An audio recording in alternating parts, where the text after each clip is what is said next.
English novelist Virginia Woolf said, "One cannot think well, love well, sleep well if one hasn't dined well."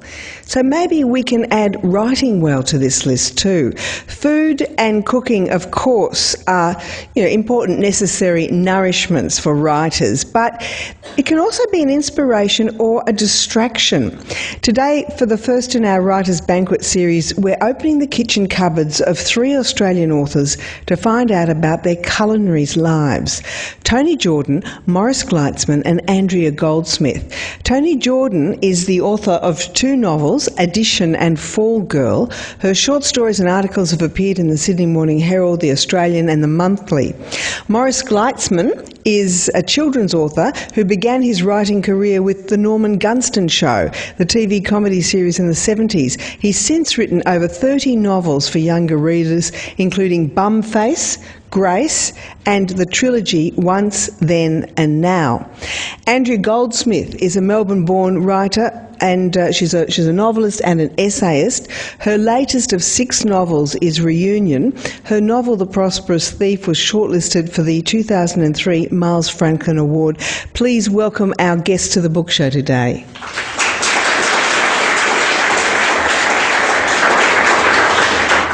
I wonder whether we can compare the writing process with the cooking process. I wonder how similar they are. Andrea, could I start with you? I think they're very similar. I should say I don't follow recipes, or I might start and then I wander off. Exactly like writing a novel, that you start with a few raw ingredients and an idea, which is how I work with my novels, and so you start to build it up. And I think that the imagination plays a strong role in both. And I think that food itself also tells stories. So I might actually start off with a particular meal in mind and move on to something else. And I think the other thing about preparing food is that you're preparing food for somebody or for guests. And I see a parallel there also with reading, that there's a certain intimacy when you invite people into your home and you feed them, and there's certainly an intimacy when it comes to reading. So I think that they're made for each other. So you've invited people into your mind and you're entertaining them with your own brain. No, it's not so much that, but you feed them. I think that fiction, I'm a fiction writer, I think fiction feeds people in a similar way that food does. It nourishes. Maurice Gleitzman, what's your view on this? Well, I don't follow recipes either at all. I don't use recipes, but I plan my books out very, very carefully in great detail, which I hadn't hadn't occurred to me that's not very consistent until I heard what Andrea just said. But I certainly think stories are nourishing. I think, and they can provide junk food enjoyment too. And that sense that it's a very intimate. I've always felt that cooking's a hugely sharing food, preparing food for somebody and them actually taking into their body this substance that you have not necessarily grown but you've certainly put it together in a way that is very much the product of you, just as you do ideas and plot elements and character dimensions in a story. Yeah, I think there's a real similarity there.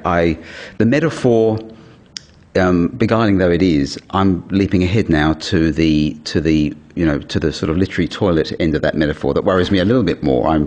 I guess this is where critics perhaps come in. But you're going to pull back from the toilet idea and we'll perhaps introduce it later. Way back from it, yeah. Toni Jordan, what about you? Do you see cooking and writing having anything in common? In fact, I think they're diametrically opposed. I was a very late bloomer as a writer. I didn't start writing fiction until my late 30s. And once my first book came out, all my friends were just astonished because they would have been convinced I had not a creative bone in my body. I didn't paint or draw or take photos, or I was an extremely pragmatic and sciencey kind of person, but I did used to cook.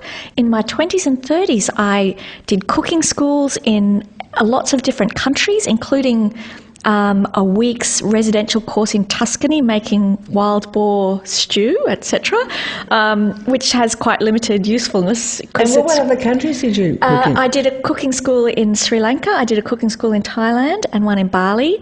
And I was very serious. Because it was like a laboratory? Yeah, well, I do follow recipes, but I think that was where my creativity was going all those years, was when I wasn't writing fiction. It was leaking out. That's right. And then I wrote my first novel and discovered that while I'm actually writing a book, I subsist completely on bread and peanut paste, and every creative impulse is just dead in the water. And then when the book comes out, then I go back to cooking, and then when I start the new book, it's back to toast. The inverse relationship. Inverse relationship, definitely. Well, that's interesting. I mean, I'm glad you mentioned that you eat peanut butter sandwiches when writing, because I want to ask you, Andrea, what do you eat when you're writing? Do you have magic foods that you eat? No, absolutely not. What I do is I use food to break up my writing. So I'll work for hours and then I'll go and prepare dinner. And that's the way I do it. I never have food at my desk because my mother told me it was a disgusting habit. And it's really interesting that when it comes to food, as against writing, you hear your mother's voice. It never dulls. So no food on my desk, but I have tons of coffee. So, okay, we heard before the show that you have toast for breakfast, and presumably, do you start to write in the morning? Yeah, but I get up very early. I make my huge pot of coffee and my toast, and I would read for a good hour before most people have woken up. You read? I read. And then I'll go to my desk. And what about lunch? Well, lunch is generally something really ordinary like apple and cheese. I have a thing about cheese. I put cheese in all my novels. This is a magic food then? Well, yes, okay. But I wouldn't eat it at my desk. The apple and the cheese get eaten elsewhere. All right then.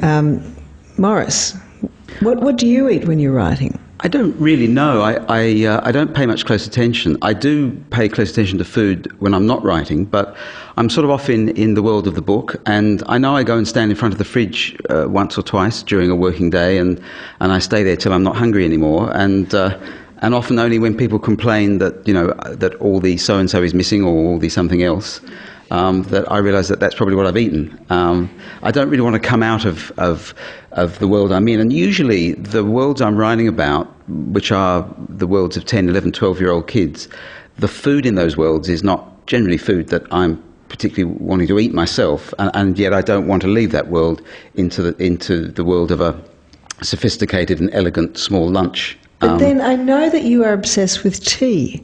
Oh, I am, yeah, so absolutely. Do you drink tea during the day? I drink tea all day, from when I first wake up until I go to sleep, and particularly what while I'm kinds working. of tea? Classic Chinese tea. There are 8 or 10 types of tea, and I love them all. And I have my office is actually a little self-contained apartment upstairs at the back of my house, and so it has a little kitchen which I use only for the preparation of tea.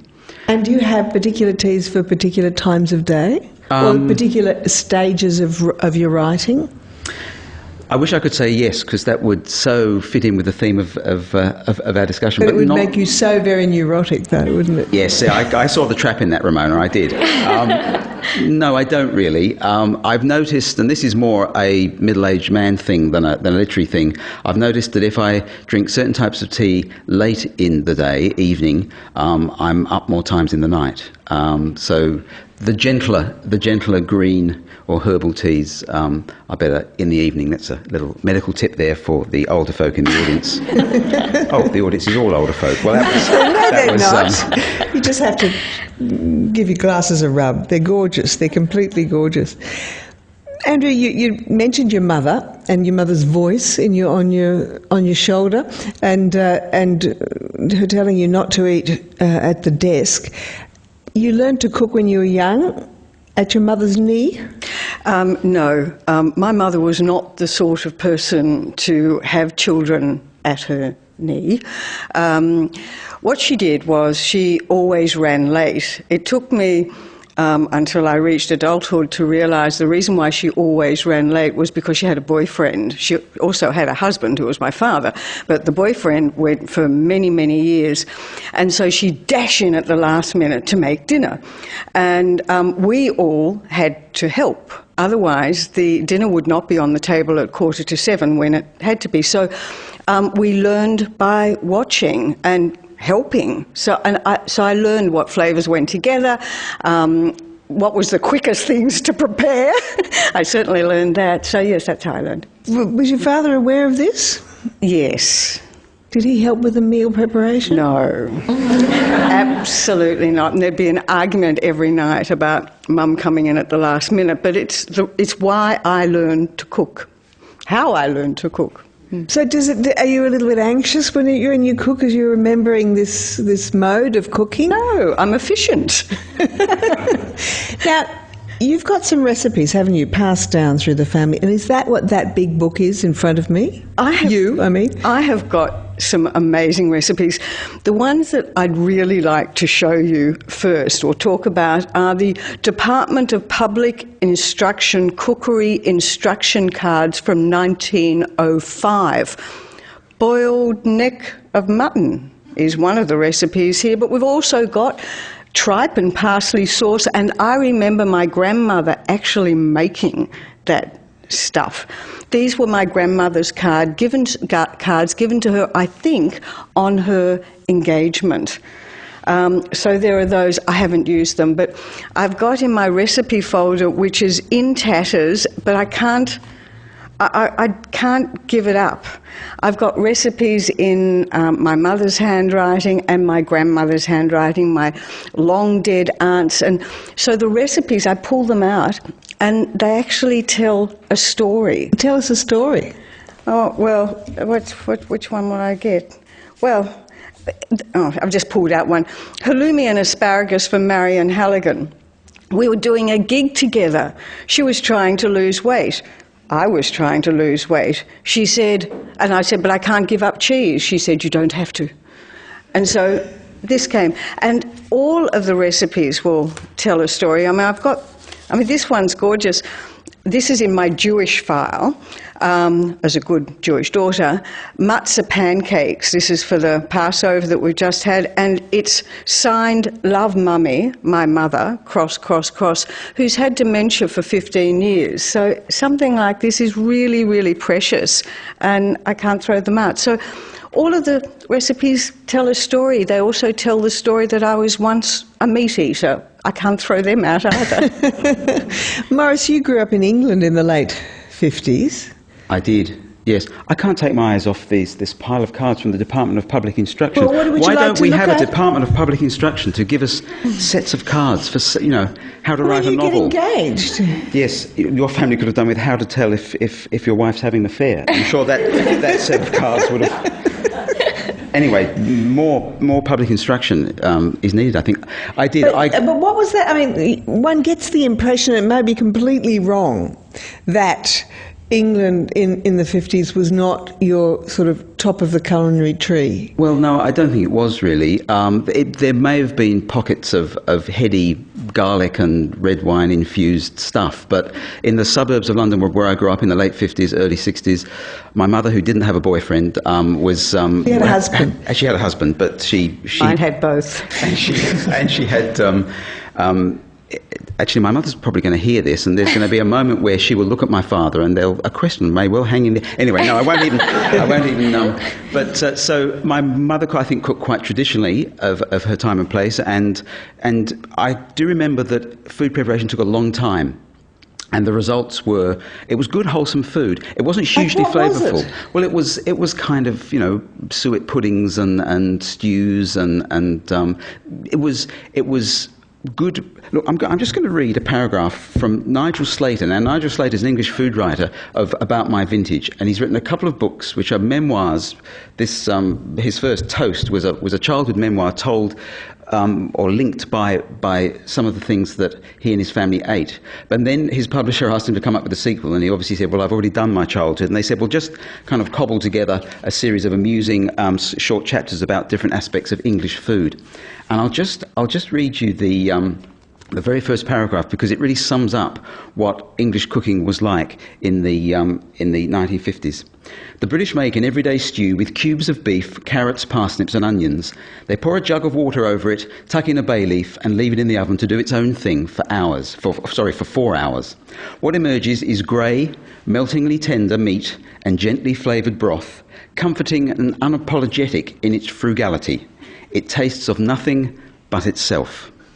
Well, not only is that a wonderful expression of that cuisine, I also think it is pretty much my philosophy of writing. That's what literature should be, I think. It tastes of nothing but itself.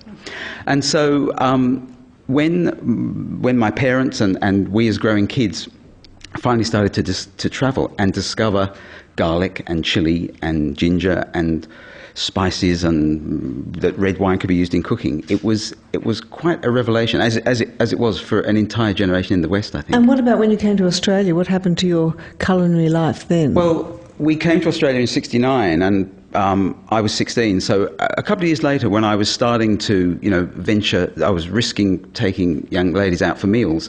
It was just the time in Sydney when in East Sydney and in Darlinghurst there were the very first French restaurants, Italian restaurants. You could suddenly enjoy the food of Europe without having been born into those cultures. I think possibly other than for sort of rich posh people who'd gone to some of those rich posh restaurants, but for ordinary sort of bourgeois type cooking, it was available for the first time, and it was a huge privilege to have it available. There's taking your first girlfriend to a French restaurant. I think you were streets ahead than a previous generation who would have taken her off for a suet pudding. It just didn't have the same sort of sexual possibility, really, did it? Oh, tell us about the sexual possibilities then. Well, there was a notion abroad at the time that sex equalled France. I've been going to France for 40 years, trying to sort of find the source of this story. So the notion was, I think, that if you had a bit of French tucker inside you, you were immediately a far more sexualised individual. You're a fair game. I wouldn't cross that. I don't mean game as in poultry. I think probably you were more up for it, as the French say. Toni, now, I'm glad you were born in Brisbane, because this gives us a sort of grand sweep of origins. What sort of a family was it? Were they foodies or were they not? They were unfoodies. And probably something that was quite remarkable looking back was that we all ate separately. My granny, who looked after the house, ate at 4:30, and my sister and I, this is Queensland hours, we call it now, my sister and I ate at 5 o'clock, at dinner at 5 o'clock, and then my mother ate dinner when she got home from work at 6 o'clock. Then my father, who unbeknownst to us, of course, had a girlfriend, got home last, so he would eat at 7:30 when he got home. And your mother cooked a meal that he could eat when he got home from his girlfriend? My granny did all the cooking. It was my granny's kitchen, and you weren't allowed in the kitchen. That belonged to granny. But we all kind of ate in different shifts. Did you eat the same food? Same food, carefully, foiled to go back in the oven at the time. So your father had the crisp. Yes, he did. The slightly dry, the rubbery kind of, which of course is what he probably deserved, really, wasn't it? So you must have been self-taught then. I mean, all of these. I mean, is this why you were going to all those courses? Yes, I was actually not allowed in the kitchen as a kid. It was like, don't touch that, you'll cut your finger off or you'll make a mess or something. So I have brought a show and tell. When I moved out in, I think it was 1986, into my first little flat, I got a copy of this, Paul Bocuse French Home Cooking. And Paul Bocuse is nothing like Jamie Oliver looking. He's quite a robust French gentleman, but he had the first cooking show I'd ever seen back in the 80s. And my very old memory of it is that he didn't actually do any cooking at all. He used to stand there in his chef whites and this enormous towering hat with his arms crossed, and he'd have a kitchen hand next to him, and he'd say, now Jacques will beat the eggs, and then Jacques would do the work, and he would stand there in all his chefly glory. So I bought this book, and I started at page... Jacques as well? I did not. I was my own Jacques, I'm afraid. But I started at page 1. You can see here the burn marks from when I've sat it too close to the gas. And this is a little bit of unsightly mould from when I've spilled food on it and haven't sufficiently cleaned it off. And some of the pages are stuck together. And what did you go back to again and again? I didn't go back to anything. This was my cooking course. From this A is to how Z. from the beginning. You've cooked everything? From French vegetable soup, which I've cleverly marked with an N, meaning no, don't do that again. What on earth went wrong with French vegetable soup? I think it was a tad boring really. Yeah. It was a kind of a tad boring. It sounds a bit like your grey stew. I was kind of walking around the streets of mid-80s Brisbane, asking for... what's this, salt pork or artichokes, and people would just stare at me. It was just a humiliating experience. We're at the Wheeler Centre in Melbourne for the first in our Writers' Banquet series, and my guests are novelists Andrea Goldsmith, Maurice Gleitzman and Toni Jordan. Well, we've seen your recipe book, Toni, and this is your recipe book, the one that your mother and your grandmother and your aunt have contributed to, as well as yourself. Maurice, have you got a recipe book? I have. It's a little bit of a cheat because I've never actually prepared any of these recipes, not being a recipe user. But it's a book that I love and is important to me for literary as well as culinary reasons. It's called Extreme Cuisine by Jerry Hopkins, an American food writer. It's a global survey of foods from many different cultures, foods that are an important and honoured part of those eating traditions around the world, but foods that for people outside of those cultures usually involve the word yuck when you hear about them. And just to give you a quick example, for example, there's a chapter on eating cats and dogs.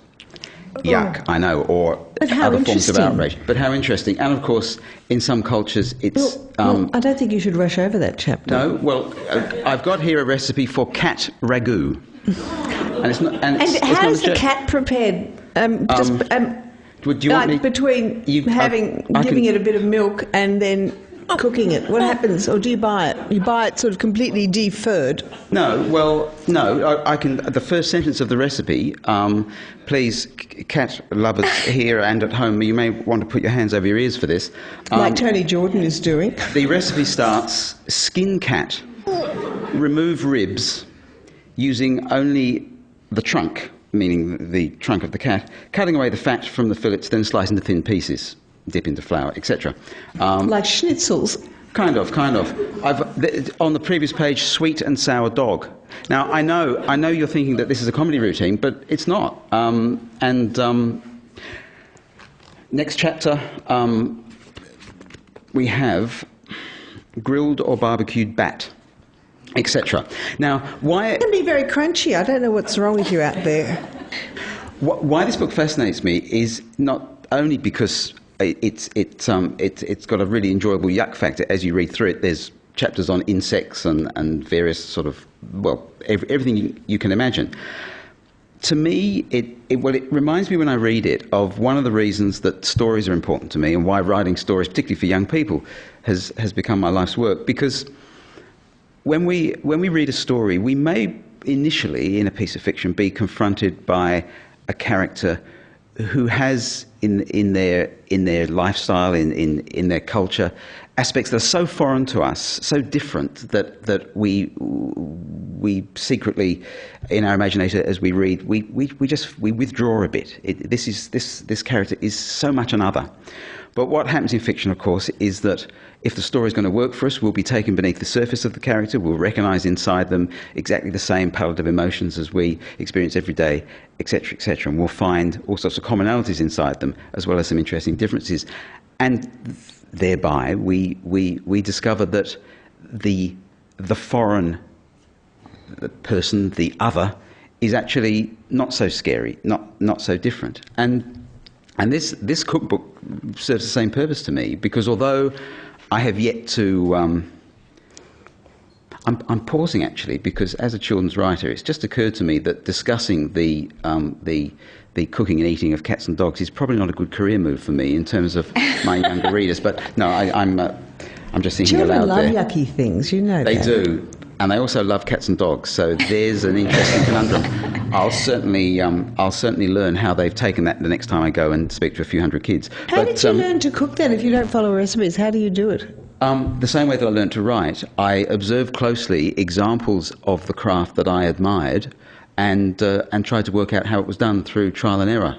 So, and I don't cook sort of classic French cuisine or Chinese banquet type food. I cook sort of peasant type food, I guess, where you start with the wonderfully sort of the good fresh ingredients that we have so easily available in Australia, and then you just kind of you build from there through trial and error. And it's a bit like writing, where you start with the language you use every day in the story structures that you're most familiar with, and you kind of build on that. Let's talk about cooking and hospitality now.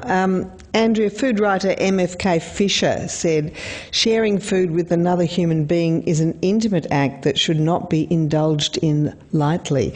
And I'm sure you agree with that, because that does reflect what you said before. But what do you like to cook for guests? Different things for different people. That idea of inviting people into your private space was something that Patrick White talked about in his last public lecture. The intimacy, that great gift of actually feeding people in your own home. And I took it to heart, as I took a lot of what he wrote, actually. The writer is not all that separate from the cook. And with all due respects, Morris, I can see you slipping something really gory, like cooking maybe not cats and dogs, but maybe bat, in one of your books to come. I can see it coming. I mean, I think that food is part of what we are. So I don't cook meat. I had people over on Saturday night, and I wanted it to be really relaxed. They were good talkers, so I didn't want to do a lot of preparation.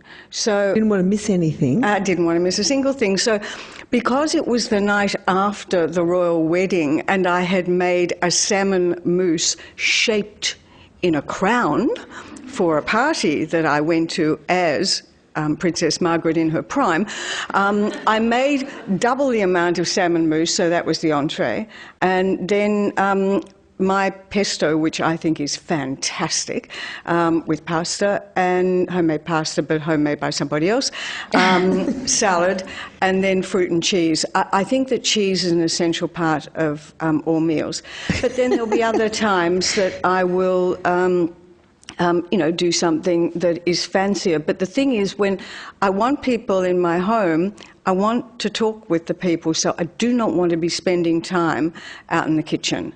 So most of the things I do will, things that I can prepare beforehand. So I might do fish, but I'll do a caramelised leek and onion and caper thing on top that can all be done beforehand. And no soufflés for you? Oh, God. Oh, I know. I did once. I did a soufflé. It was a vegetable soufflé, and it was a disaster. It was a real disaster. So no soufflés for me. And how did you get the crown shape for the salmon mousse? It was hard because there's not a lot of crown-shaped moulds in the cook shops around here. I actually had an old jelly mould, and what I did was I shaped it down. Artistic I'm not. It was pretty damn gorgeous, I thought, and so did Princess Margaret. And I mean, you were the great cook with your partnership with Dorothy Porter, the late Dorothy Porter. Didn't cook. She didn't cook, did she? No, she had one recipe that she'd named after herself, the Dodd Special. Only a non-cook would name their single recipe after themselves. But it worked very well. She liked my food and I liked to cook. And so you cooked for the whole writing factory at your house? Well, yes, but it worked well because, as I said before, by about mid-afternoon I've had it, and I really like to cook, to go into the kitchen. It's downtime. for me. Also, just picking up on something that you said before, Morris, I think that food is a way of getting at distinctive characterisation. I mean, there are, chicken parma characters, and there are oyster and other sorts of characters. And the thing is, when you're inside a book, you carry them with you when you go to the supermarket and you go to the fish shop and you're cooking. And I put a huge amount of food in my books. And a lot of the thinking of that will actually happen while I'm cooking. That's interesting. Morris, like Andrea, your partner is not very interested in food. How do you strike a balance between your food interest and your love of oysters, for example, and her disinterest? Yeah, Marianne sees food largely as fuel, and she could happily, I think, live on tomatoes on toast, pretty much, with a bit of cheese on the side. Well, we cook separately often. She does cook sometimes. She has two sons, and she's fulfilled her parental duties magnificently on the culinary front, I must say. You've never seen two boys looking more strapping on a diet of cheese, tomato, and toast. But yeah, there's a lot of separate cooking. We've got two young adults and us, me and Marianne, in the house at the moment, and often I think 4 different meals are prepared. So that's kind of, and we all eat at different times. And what about for guests? Well, for guests, probably I do most of that cooking. Although I have to say, some of the more creative cooking, there was Marianne makes a fantastic pumpkin soup, and one time she had this creative vision, which is that to poach some pieces of white fish in the pumpkin soup would be a good thing to do, and it was absolutely delicious. But we served it to some guests, and they literally stared in disbelief at their bowl of pumpkin soup at the prospect, could this be lumps of fish in the pumpkin soup? I think that, all great sort of advances in human knowledge require, a totally irrational leap like that, and probably people staring in amazement. Is that steam coming out of that thing rolling along those 2 parallel metal tracks? Surely not. Mr. Stevenson. Exactly, yes. Toni, what about you? What do you like to cook for guests? Well, my entertaining has been slightly curtailed because the house I have now has no dishwasher. No dishwasher. There used to be a time when people didn't have dishwashers, and they still ate, Ramona. amazingly enough. I don't believe it. So I've been having a lot of picnics and things like that, because the towering pile of dishes just defeats me. But again, it depends if I'm writing a book. If I'm not writing a book, I can do something quite elaborate with a sort of a ground spices curry marinade thingy on the barbecue with some sort of side dishes. I quite like the Indian entertaining idea of big pots of vegetarian curry and some sort of chari grilled pretending to be tandoori but not really bits, and little bowls of, I even like those old retro Indian side dishes like bananas with coconut around them. I mean, I know it's not really Indian, but it's cute. And so I make lots of little dishes like that. Well, in terms of the genre of books we've been talking about, we've been talking about recipe books and we've been talking about novels with food in them, but there's a new genre of books by authors on food politics lately, including Jonathan Safran Foer and Barbara Kingsolver. And Michael Pollan is a big name here too. Are you drawn to these books, Morris? I am very much. I read Michael Pollan in Defence of Food a couple of years ago, and 2 months later I was at the Cheltenham Literary Festival in the UK, and I'd been picked up by the station with some other authors in a car, and I was reading the programme in the back of the car for the first time, and I saw that Michael Pollan was actually at the Cheltenham Festival. Very exciting. Then I realised that his one session was at the same time as my one session, and I let out a groan of disappointment and said to the author next to me, because I've just read this bloke's book, and it is one of the most interesting, stimulating, thought-provoking things I've ever read, and a voice piped up from the front seat. That was me, said Michael Pollan, and it was brilliant because we had 45 minutes to get to the festival site, so I had my own little private sort of Michael Pollan session. It was great. And I've read the Jonathan Safran, hard to pronounce, guys. Foer. Yes, yeah. Which, now, I love meat. I have friends in France.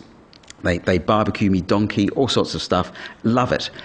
that book has come perilously close to making me reconsider the whole idea of eating animals. The book's called Eating Animals, and it is a fantastic book. Throw in Ruth Ozecki's, Ozeki, My Year of Meat. My Year of Meat. It's now, I don't know, 1 million 10, 12 years old. 12 years old, and that has been known to put people off eating meat and saving the planet thereby. So you've got eating cats and dogs, and you've got I don't like to eat meat at the same time. Let me stress, particularly for the under 14s who may be listening, I have never actually eaten cats and dogs, and I'm not sure that I yet approve of it, but I do defend the right of other people. There are all kinds of cultures in the world. You have to be a bit open. I am open. I am open. I'm very open, and I'm open, but I'm also remembering that my partner Marianne is a cat lover to such a degree that I probably won't get back in the house tonight. So. And I've just got a note here that you actually did a cheese tasting course as research. Yes. I think it's really important when you write novels. They take, several years to write, that you write about things that you're interested in. So in Reunion, I gave Harry, one of my characters, my love of cheese, which meant I then had to go and learn about cheese. So I actually travelled around various places in France, tax deductible. Oh, yes. We all could work that out. I also did just a short evening cheese course at Richmond Hill Cafe and Larder here when Stephanie Alexander owned it. Absolutely wonderful and very, very useful for the book, essential for the book, of course. Toni, what about in your first novel edition, your main character is an obsessive counter and she makes the same meal every day, grilled chicken in an orange marinade. She makes the same meal every day, and it was just something that came to me. I mean, if you're writing an obsessive-compulsive character, I kind of had to think about all the things that she was obsessive about, her daily routine.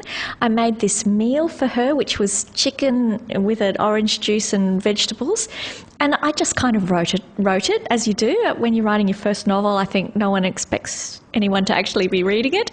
And then I did a book club event at a bookstore in Sydney, and there was a book club there, I think 8 or so members, and they all came up to me and said that they'd actually cooked this food and eaten it while discussing the book.